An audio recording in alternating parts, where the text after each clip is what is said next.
오늘은 칸트 철학에 대해서 다루겠는데요. 우리가 이제 이 서양 철학을 공부를 하다 보면은 가장 그 중요한 사람이 몇 분 있습니다. 서양 철학의 하나의 그 시작, 하나의 그 출발이 되는 분이 이제 플라톤이라고 본다면은 이 칸트는 그 고대 철학을 아우르면서 고대 철학을 전부 다 종합해 가지고 또 이 현대 철학으로 새로운 물꼬를 열어주는 그런 그 허리 역할을 하는 것이 이 칸트 철학이다 보니까 그래서 이 칸트 철학은 뭐 아무리 강조해도 뭐 지나침이 없을 정도로 그만큼 그 중요한 그 역할을 하고 있고, 그간의 그 서양 철학에서의 논쟁들을 아주 그 깔끔하게 정리를 해서 체계적으로 정립한 뭐 그런 철학자이기 때문에 만약에 이 서양 철학을 골치 아파서 한 번만 공부해야겠다 그러신 분은 저는 이 칸트를 추천합니다. 칸트를 공부하면은 그 앞뒤에 그 연결고리가 다 되기 때문에 여러분들 그 철학자하고 이 성인과의 차이가 뭔지 아실까요? 철학자의 그 성인. 성인은 어떤 그 몸으로 실천한 사람이에요. 자기가 깨달은 사상을 몸으로 실천한 사람이에요. 성인들은 주로 이론적인 체계화 작업을 하지 않아요. 직접 체험으로, 몸으로 직접 보여주는 그런 사람이라면은, 철학자는,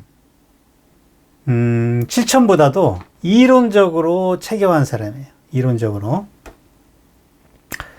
자, 서양 철학에서도 소크라테스와 플라톤, 을 비교해 보면은 소크라테스는 성인으로 우리가 보잖아요. 그거는 자기 목숨을 버리면서까지 자기의 철학을 실천적으로 보여줬기 때문에 그분은 성인이라고 우리가 이름을 부르고요.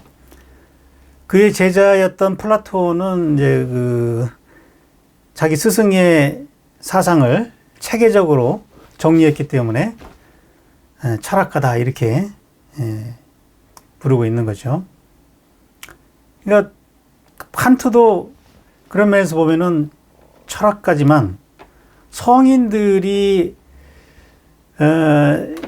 그 정리하지 못한 그 이론적인 부분을 이 칸트는 아주 체계적으로 정리를 해줬기 때문에 우리가 어떻게 살아야 되는지 하나의 그 인간 본성의 매뉴얼 같은 것을 제시한 그런 철인이다 이렇게 이해하시면 될 것 같습니다.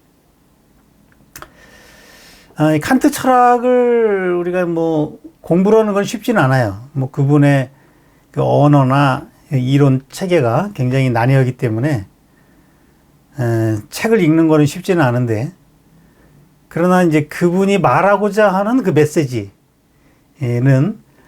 우리가 귀담아들을 시대가 지난 오늘날에도 굉장히 중요한 우리한테 전하는 메시지가 있다는 거죠. 그래서 우리가 오늘 시간에는 그 칸트가 전하고자 하는 그 핵심적인 그 메시지가 뭐냐. 그걸 한번 이 칸트의 제가 채널링을 좀 해가지고 여러분들과 좀 연결을 한번 시켜 드리려고 그래요. 뭐 칸트도 뭐 18세기 사람이지만 독일말로 이렇게 썼는데 본인의 이 얘기가 이렇게 다 전달됐으리라고는 기대하지 않겠죠. 왜냐하면은 언어라는 건 한계가 있기 때문에. 그러나 분명히 어떤 그 마음에서 말하고자 하는 그런 그 문제의식과 메시지가 있기 때문에 우리는 시간이 급한 사람들이기 때문에 단도직입적으로 뭐 그래서 말하고자 하는 바가 뭔데? 그것이 우리가 지금 살아가는데 어떤 도움이 되는데? 라고 단도직입적으로 우리는 질문할 필요가 있죠. 칸트가 살아있다면은. 그래서 우리 현대인들이 인내심이 부족하고, 뭐 인문학에 투자할 그런 시간이 없기 때문에, 지금 우리한테 필요한 그 칸트의 메시지를, 제가 대신 답변을 좀 해드리려고 합니다. 결론부터 말씀드리면은, 우리는 결론이 중요하죠, 결론. 한마디로 그래서 뭔 얘기를 하려고 그러냐. 결론을 말씀드리자면은, 진선미로 살아가라. 진선미로 살아가라. 인간의 본성은 진선미로 이루어졌기 때문에, 진선미의 삼위일체의 관계를 이해를 하고, 그대로 살아가면 된다는 거죠. 이 내용은 그 전에 그 철학의 역사와는 조금 다른 얘기예요. 그 고대 철학에서는 진선미 중에서 주로 이제 진을 중심으로 어떤 인식적인 거죠. 인식. 진리에 대한 인식. 이걸 중심으로, 철학의 체계를 세웠기 때문에, 거기에다가 선과 미, 어떤 그 도덕과 예술을 거기다 추가시켜가지고 그 셋의 어떤 평등 관계로 칸트가 재설정하고자 했다는 것이 중요한 그 포인트인데, 우리 인간도 이 제품 뭐 이런 기계처럼 그 프로그램 매뉴얼이 딱 있어가지고 내 기능이 뭐고 내가 어떻게 살아야 되는지를 알면은 뭐 그대로 살면 되잖아요. 근데 우리는 영문도 모르고 태어나가지고 먹고 싸고 자고를 반복하다가 무엇을 위해서 어떻게 살아야 되는지 그걸 잘 모르는데 아무튼 바빠요. 분주하게 살다가 어느 날 죽게 된다는 거죠. 어떤 사람은 먹고 싸고 죽고, 어떤 사람은 먹고 싸고 자고 죽고, 어떤 사람은 먹고 죽고. 이제 그 차이가 있지. 그냥 그 반복되는 패턴 속에 이제 그렇게 살다 죽기 때문에 그 자기 안에 있는 그 본성이 이 발현될 기회가 없다는 거죠. 그래서 우리 안에 있는 그 우리 몸이라는 거는 하드웨어라면은 우리 몸에 그 설치된 소프트웨어가 있을 거 아니겠어요? 소프트웨어. 정신을 이루는 그 소프트웨어가 설치되어 있는데, 그 소프트웨어가 뭐가 깔려 있는지, 그 프로그램이 뭐가 깔려 있는지를 일단 알아야겠죠. 그걸 모르면은 사용을 안 할 거 아니겠어요. 그래서 자기 안에 있는 그 소프트웨어가 깔려 있는 거를 한국말로 그 소프트웨어를 얼이라고 그러죠. 그죠? 얼굴 하면은 꼴이죠. 얼의 그 꼴인데, 그 꼴이라는 거는 하드웨어를 가리키는 거고, 모양이죠. 하드웨어고, 얼이라는 거는 그 하드웨어에 깔린 소프트웨어를 말하는 거예요. 소프트웨어. 근데 아무리 우리가 좋은 스마트폰을 가지고 있어도 그 스마트폰의 기능을 모르면 앞에 뭐가 설치되는지 고급 기능들이 비싼 거는 많잖아요. 근데 그런 그 고급 기능들을 우리가 모르면은 쓸 수가 없는 거죠. 그럼 뭐 전화만 할 것 같으면은 뭐 이렇게 비싼 거 우리가 스마트폰을 살 필요가 있냐는 거죠. 보통 아인슈타인 같은 천재가 소프트웨어를 15% 정도 쓰고 죽는데요. 내 안에 있는 그 잠재 능력을 15% 정도 쓰고 죽고, 우리 같이 평범한 사람들은 한 5%, 뭐 3%, 거의 그러니까 사용 안 하고, 우리는 죽는다는 얘기거든요. 그 스마트폰을 그냥 몇백만 원짜리 사놓고, 그냥 전화만 하다가 그냥 버린다는 얘기죠. 얼마나 아깝습니까? 그래서 우리가 이러한 우리 안에 육체에 깔려 있는 그 프로그램들을 자유자재로 적재적시에 사용할 수만 있다면은 우리는 신과 같은 그런 무한한 능력을 갖고 창조적으로 현실의 문제를 해결하면서 행복하게 살 수 있을 거라는 거죠. 오늘 다룰 내용은 우리 안에 도대체 뭐가 깔려 있느냐, 그리고 그 깔려 있는 그 프로그램들의 관계가 어떠하냐, 이거를 다루려고 그러는 거예요. 우리가 이제 그걸 알아야 우리가 쓸 수 있는 거니까요. 그걸 이제 잠재 능력이라고 그러는데, 잠재만 돼 있는 거죠. 잠재만 돼 있고 안 쓰기 때문에 능력 발휘가 안 되고 있는 거죠. 그래서 이제 크게 보면은 자, 제가 즐겨 그리는 도표를 그려볼게요.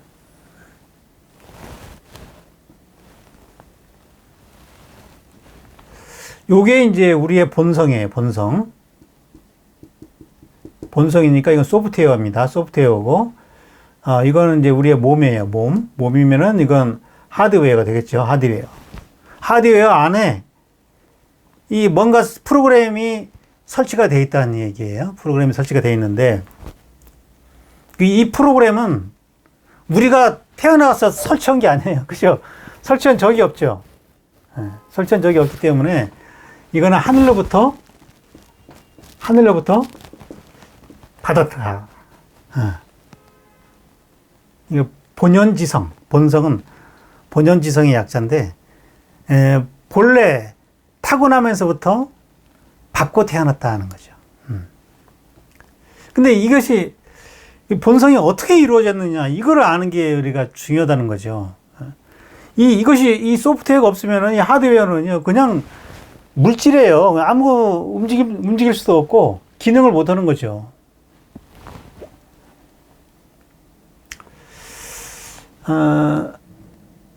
칸트의 그 정의는 한마디로 이렇게 그릴 수가 있겠어요. 이렇게 하늘로부터 씨를 딱 받고, 이걸 씨앗을 이제 얼이라고 그러죠. 얼을 받았어요. 하늘로부터. 그래서 이제 얼이 요 세 가지로 이렇게 작동한다. 이렇게 봤어요. 이렇게. 하나가 진이고, 하나가 선이고, 하나가 미다. 우리 안에, 우리 본성에 진선미의 프로그램이 깔려 있다. 이거고, 이 얘기고, 근데 뭐 이 얘기는 새로운 건 아니에요. 새로운 건 아닌데, 과거에는 이 삼자 관계를, 진과 선과 미의 관계를 이렇게 봤다는 거죠. 진이 1, 선이 2, 미가 3. 이게 무열의 관계로. 평등의 관계로 본 것이 아니라 무열의 관계로 봤기 때문에, 이거를 재설정하는, 요 구조를 재설정하는, 노력이 이 칸트 철학의 핵심입니다. 뭐 간단하게 이 프로그램들을 좀 설명을 드리면은, 이 진의 프로그램이라는 거는 이 세계가 어떻게 이루어졌는가를 지식으로 알게 하는 그런 프로그램입니다. 지식. 우리는 진을 통해서 이 세계가 어떠한 원리와 법칙으로 이루어졌는지를 파악할 수가 있어요. 동물은 이게 안 되죠. 그죠? 동물은 이 지식화가 안 되기 때문에 문화를 일으키지 못하는 거예요. 오직 인간만이 이런 그 원리를 파악해내 가지고 어떤 그 법칙을, 지식의 축적을 통해서 이 물진 문명을 발달을 시켜 온 거죠. 이거는 인간의 본성이에요. 동물의 본성이 아닙니다. 지금 인간의 본성, 인간의 본성에 대해서 지금 얘기를 하고 있는 거예요. 자, 이 프로그램을 잘 활용하시다 보면은, 우리가 모든 존재하는 것들의 그 원리와 법칙을 우리가 스스로 알 수 있다는 얘기죠. 이거를 하는 분야가 어디예요? 과학이죠, 과학. 우리 과학적인 머리를 우리는 갖고 태어났다. 이걸 사용하지 않으면은 뭐 미신을 숭배하고 이 무지에서 벗어날 수가 없게 되겠죠. 그 다음에 또 하나 프로그램이 이제 선이라는 프로그램인데, 이 선이라는 거는, 이거는 이 공감 능력입니다. 공감. 나와 다른 타인을, 다른 대상을 나처럼 생각할 수 있는 마음이에요. 인간에게는 이게 있어요. 이게 있기 때문에 여기서 도덕이 나올 수가 있는 거예요. 내가 싫은 거를 남한테 하지 않고, 내가 좋은 거를 남한테 하는 거. 이것이, 인이고요. 이게 사랑이고, 그렇죠? 이게 곧 양심입니다. 양심. 그러니까 우리 안에는 태어나면서부터 그런 이런 선의 그 프로그램이 깔려 있다. 그래서 성선설이 여기서 나오는 거죠. 성선설. 선이 깔려 있다는 얘기예요. 프로그램상. 근데 이거는 뭐 성악설을 주장하는 사람도 있어요. 기본적으로 인간은 악하다. 이렇게 주장하는 사람도 있는데, 그 악한 거는 이미 여기에 바이러스가 침투했을 때문에 악해진 것이고, 하늘로부터 받을 때, 처음에 받을 때는 아무튼 있었다는 거죠. 만약에 이거를 가정하지 않으면은 우리 사회는 그냥 개판되는 거예요. 막 살인을 하고 나쁜 짓을 해도 그것이 왜 나쁜가를, 왜 그것이 문제가 있는가를 우리는 규정할 근거가 없는 거죠. 법이라는 거는 이 선 프로그램이 작동이 잘 안 될 때 임시적으로 최소한의 선을 지키기 위한 규정이죠. 근데 이것이 작동이 되는 사람들은 법이 전혀 필요가 없는 거죠. 법보다 더 상위 개념이기 때문에. 그 다음에 또 하나의 프로그램이라는 거는,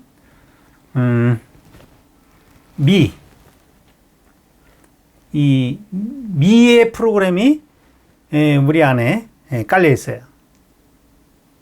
미라는 건 뭐냐? 미라는 거는, 한마디로 말하면은 다양한 것의 통일이에요. 다양한 것이 통일된 거. 각자 개성이 다른 다양한 여러 요소들이 하나로 어우러져 있을 때, 통일되게 어우러져 있을 때 우리는 거기서 미를 느껴요. 다양이 다양으로 존재하면은 대립하고 갈등이 일어나잖아요. 근데 다양한 존재들이 각각의 역할을 달리하면서 하나의 통일성, 하나의 지향점을 가질 때, 그것이 조화라고 그러는데, 이 자연은 조화로 이루어져 있어요. 모두가 다르면서 충돌하지 않고 각자가 큰 하나를 위해서 질서 있게 돼 있다는 거죠. 그래서 이 조화가 되기 위한 전제 조건이 있어요. 조화는 자연의 섭리인데, 조화가 되려면은 그 전제 조건이 뭐냐면은 개성이 달라야 됩니다. 개성이 똑같으면은요, 충돌을 일으켜요. 그죠? 똑같으면은 대립을 하게 돼 있어요. 근데 서로 다르면은 서로한테 어떤 도움이 될 수 있는 거거든요. 그래서 일단 이 조화의 조건은 개성이 다르면서 지향점이 같아야 된다. 괜찮겠어요? 개성은 다르되 지향점이 같아야 된다. 이제 뭐 그런 부부는 아주 이상적인 부부가 되겠죠. 서로 다른데 지향점이 같아. 그럼 이상적이죠. 서로 똑같다. 그럼 맨날 싸워요. 똑같으면 맨날 싸웁니다. 둘이 완전히 다르다. 달라도 맨날 싸워요. 다르면 살 필요가 없는 거죠. 그냥 같이 살아야 될 이유가 없는 거죠. 근데 다른데 하나로 하나로 향한 그 지향점이 같다. 이게 이제 이상적인 관계입니다. 우리가 어떤 그 조직에서도 그렇고요. 우리 몸도 마찬가지죠.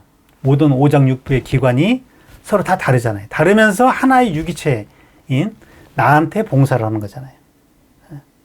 그런 것처럼 우리 만물은, 이 우주 만물은 서로 다 다르면서 하나의 유기체로 지향한다는 거죠. 그 하나의 그 주체를 우리가 하나님이라고 그렇게 부르고 있는 거죠. 그죠? 그래서 이런 삼각형의 그 안정적인, 이런 체제를 우리가 미라고 그러는 것이고, 그래서 우리 인간은 기본적으로 남과 다르고자 하는 개성을 유지하고자 하는 그런 본능을 갖고 있어요. 이건 본능이에요. 동물들은 이 본능이 없어요. 인간은 나와 남을 모방하는 걸 부끄럽게 생각하고요. 남을 따라하는 것도 부끄럽게 생각해요. 당장 뭐 옷만 나하고 똑같은 옷 입은 사람이 있어도 별로 기분이 안 좋아지는 거죠. 뭐 개들은 뭐 그런 생각 안 해요. 자기가 패션을 가꾸고 뭐 이러지 않는데 인간은 뭔가 자기만의 그 멋을 부리려고 한다는 거죠.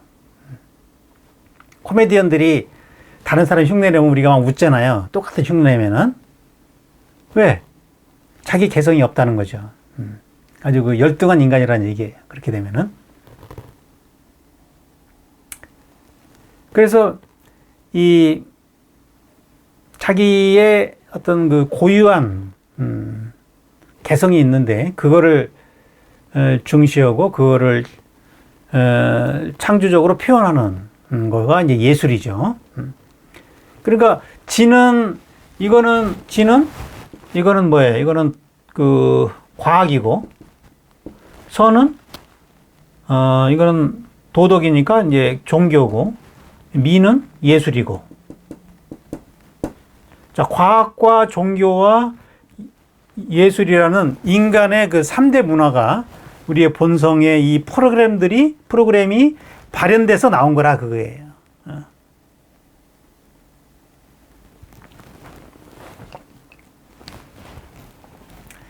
그래서 이 프로그램만 우리가 잘 활용할 수만 있다면은 현실의 난관을 헤쳐나갈 수 있다는 거죠.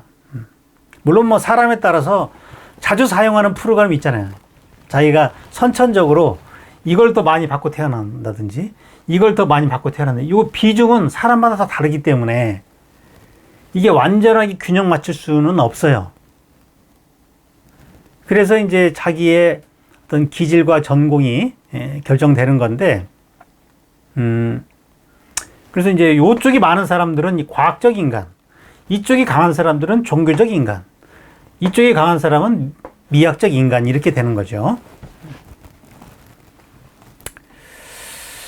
그래서 이 세 가지는 기능이 각각 다르다는 것이 일단은 필요하기 때문에 각각 써야 될 적재적소에 써야 될 그 타이밍을 잘 알아야 되는 거죠. 그죠? 이걸 쓸 때가 있고 이 프로그램을 쓸 때가 있고 이 프로그램을 쓸 때가 있다는 얘기예요. 근데 우리한테 필요 없는 프로그램은 없다는 얘기예요. 다 세 가지가 반드시 필요하다는 얘기예요. 물론 이제 내가 이것이 발달했고 이게 약하다. 그러면 이거는 다른 사람한테 도움을 받아가지고 좀 보충을 하는 방법이 있어요. 어떤 식으로든지 이 세 가지의 프로그램은 우리가 사용을 해야 된다는 거죠. 그렇지 않으면은 편협한 인간이 된다는 거죠. 편협한 인간. 전인적 인간이 되지 못하고.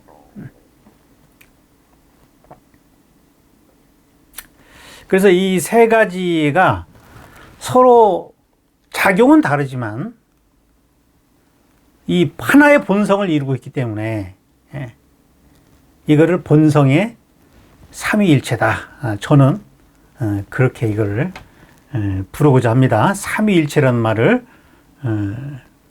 쓰려고 합니다. 이 삼위일체라는 거는 이것이 두 개로 합쳐져서는 안 되고 하나로도 합쳐질 수 없다는 얘기예요.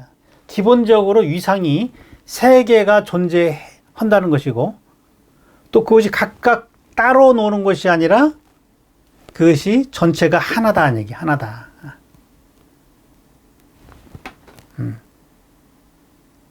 서로 어떤 상생의 그 협력 관계를 이루고 있다는 얘기예요. 그래서 본성은 하나지만 작용이 셋이다. 이걸 삼위일체라고 합니다. 삼위일체. 뭐 예를 들어서 저는 이렇게 강의할 때는 선생이지만 또 이제 집에서는 뭐 한 여자의 남편이고 또 아이들의 아빠예요. 자, 선생과 남편과 아빠. 이거는 위상이 다 달라요. 이건 비교할 수 없어요. 자, 선생과 아빠, 이걸 비교할 수 있어요? 어떤 게 더 우열을 가릴 수 있습니까? 선생끼리는 누가 잘 가르치냐 못 가르치냐 따가지고 우열을 놓을 수 있고, 뭐 누가 좋은 남편인가 이것도 우열을, 남편끼리는 우열을 놓을 수 있지만 선생과 남편을 비교할 수 있냐는 거죠. 이건 비교 불가능한 거예요. 그러니까 위상이 다르다는 얘기예요.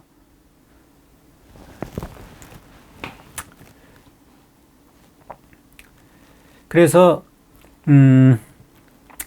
이거를 우열의 관계로 보면 안 되는데, 인간이 특히 그 서양의 그 이분법적 사고가 이 우열로 자꾸 이거를 보려는 그런 어떤 관습을 가져왔고, 그것이 이런 진선미의 관계를 이런 식으로 규정해 왔다는 거죠.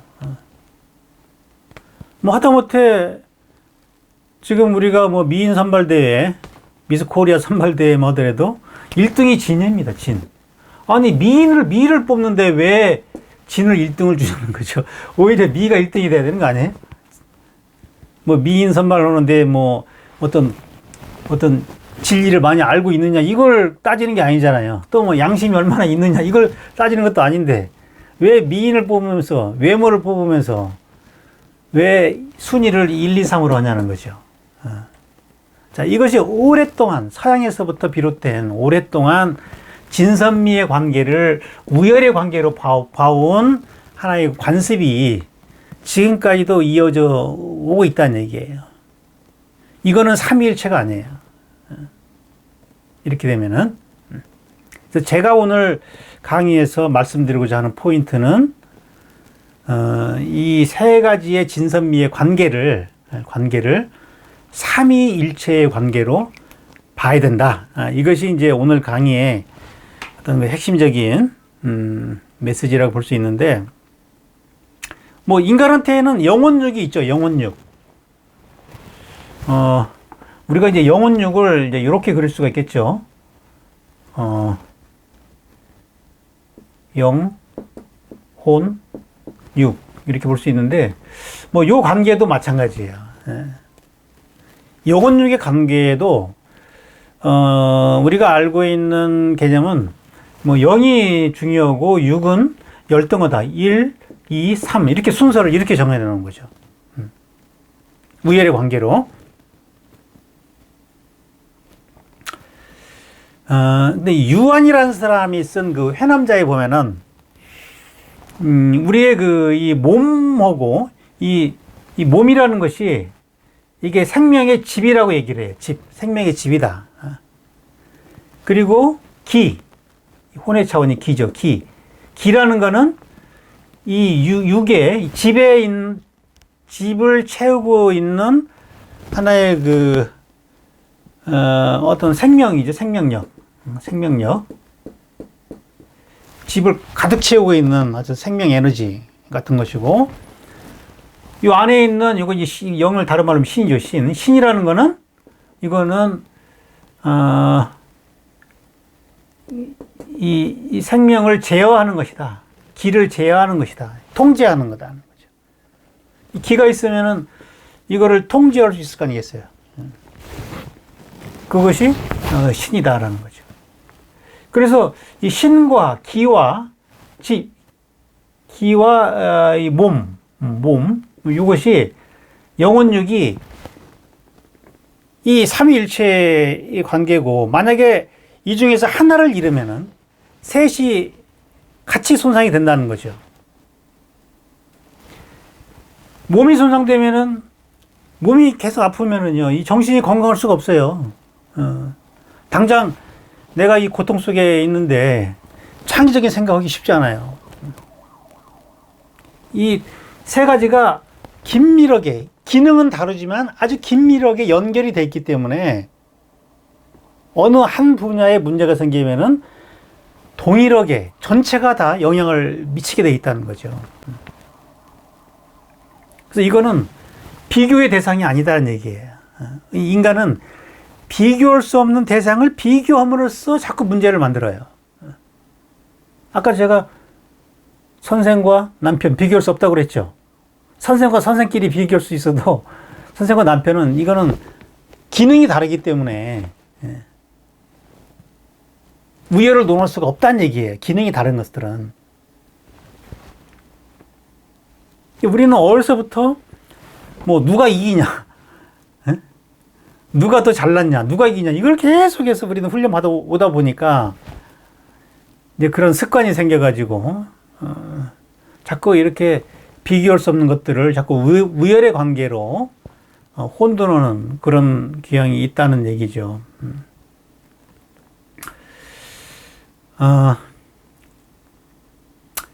이 우주 만물, 우주도 보면은 우주의 어떤 만물, 형태가 있죠. 우주의 형이 있고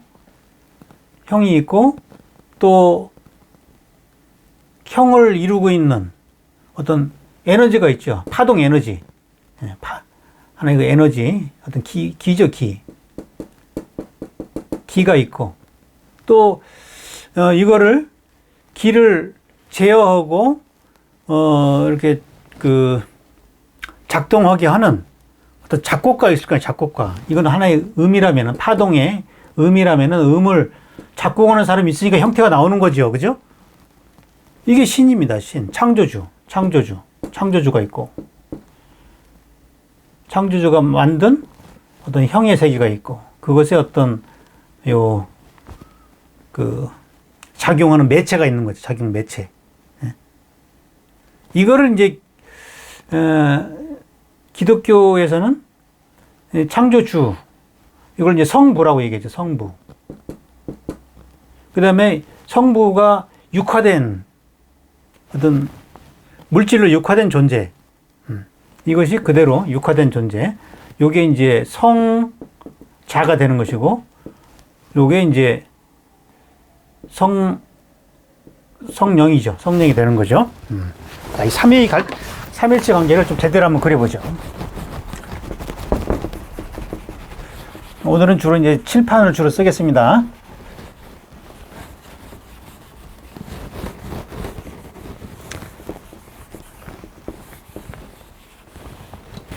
삼일체를 그림으로 그려보라면은 이렇게 그리는 게 좋아요. 이렇게 벤 다이어그램으로 이렇게 그리면은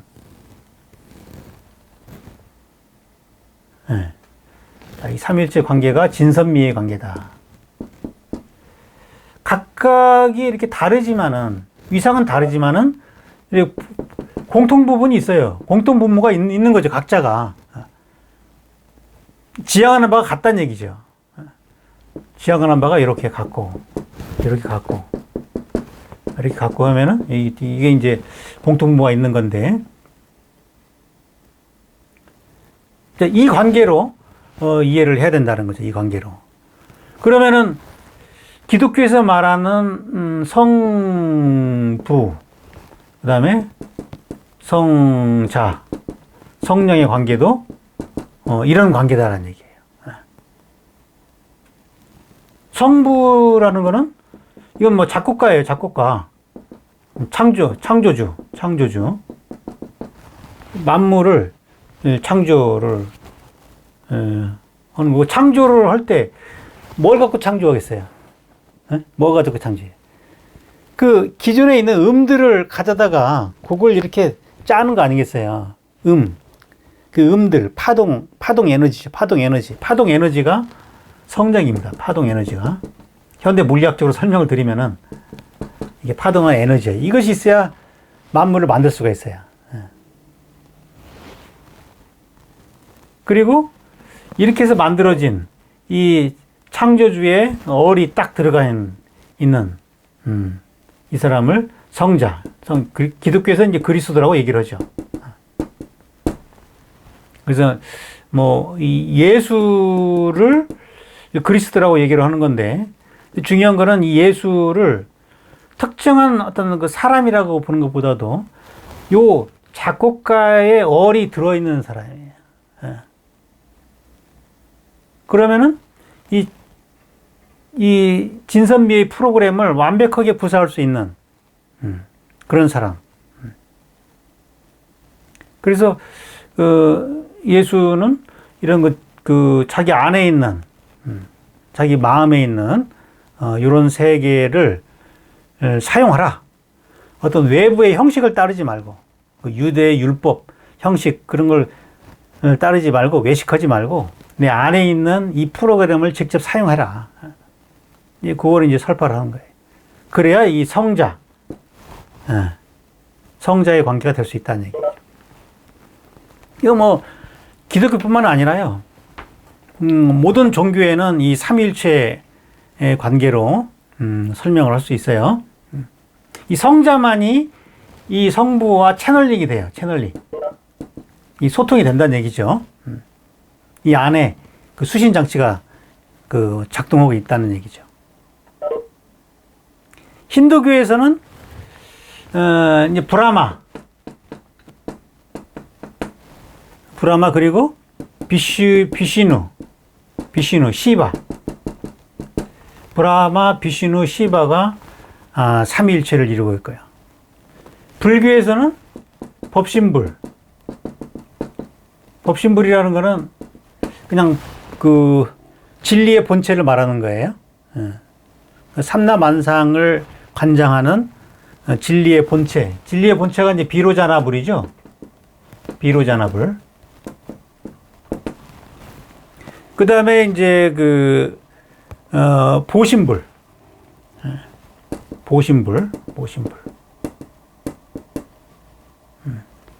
이 보신불은 이 보살이 계속 수행을 해가지고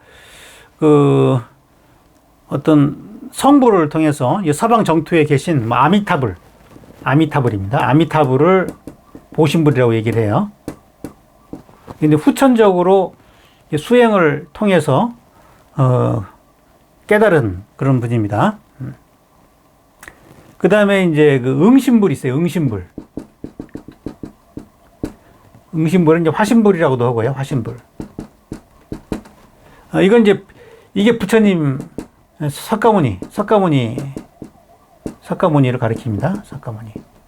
석가모니 부처, 석가모니 불. 직접 어떤 예수님처럼 그 중생 제들을 위해서 인간 세상에 오신 그런 분이고. 또 이제 뭐 우리나라 뭐 사상으로 보면은 뭐 그다음에 뭐 지, 인, 요게 이제 삼위일체를 이루는 거예요. 이런 그 삼위일체 관계에서 중요한 거는 우열의 관계를 보지 말라. 이것이 각각의 위상이 다르기 때문에 비교할 수 없다. 그래서 인간 본성도 삼위일체를 이루기 때문에 과학과 종교와 예술은 이거를 우열을 논할 수가 없다. 자꾸 왜 이런 말씀을 왜 자꾸 드리냐면은 우열을 논해 왔기 때문에 제가 자꾸 강조를 하는 거예요. 우열을 논해 왔기 때문에. 당장 우리 학교 교육만 보세요. 우리 학교 교육이 이거를 균등하게 다룹니까? 학교에서 배우는 뭐 수학, 화학, 물리학, 생물학 대부분 이 지구과학 다 여기에 해당하는 거잖아요. 이거 그죠? 학교에서 이 도덕을 얼마나 배우고 있어요. 또 학교에서 이 미적인 감성을 얼마나 훈련시키고 있어요. 이게 밸런스가 깨져 있다는 얘기예요. 그렇기 때문에 지금 우리 사회가 문제가 일어나고 있다는 얘기예요. 이 밸런스, 삼위일체의 밸런스가 깨졌기 때문에 지금 문제가 일어나고 있다는 얘기를 하고 싶은 얘기예요. 이 서양 교육에 자꾸 영향을 받다 보니까 자꾸 이것만이 절대적인 중요한 거고 이건 열등한 것이라고 생각하기 때문에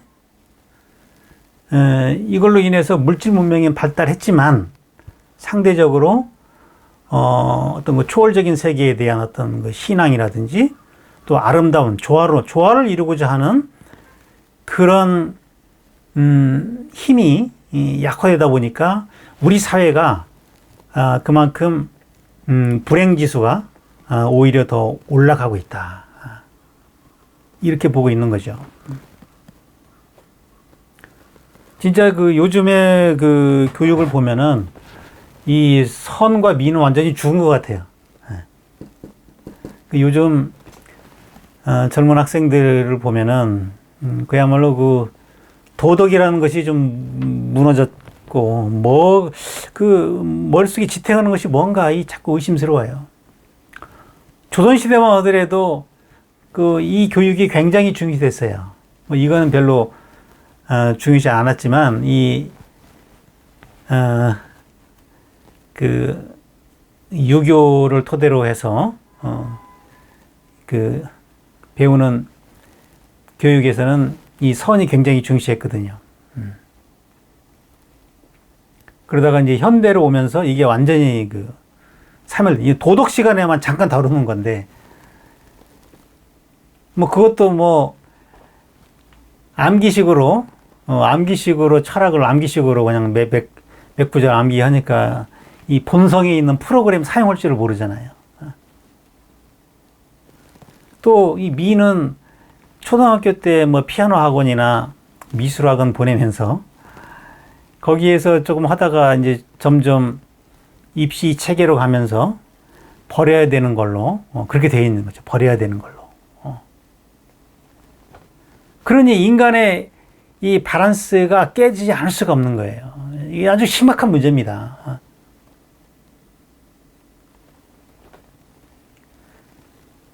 이 진이라는 거는 이 진 프로그램을 쓰면은요, 이 지식이 축적이 되기 때문에 그걸 통해서 과학을 발달하고 물질 문명을 발달시킬 수 있어요.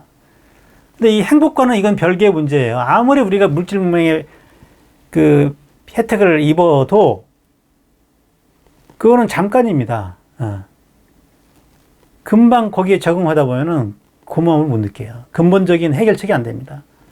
결국에는 이 선이라는 거는 이거를 그 추구하다 보면은 어떤 그 초월적인 세계와 연결이 되거든요. 왜 우리가 착하게 살아야 되는가?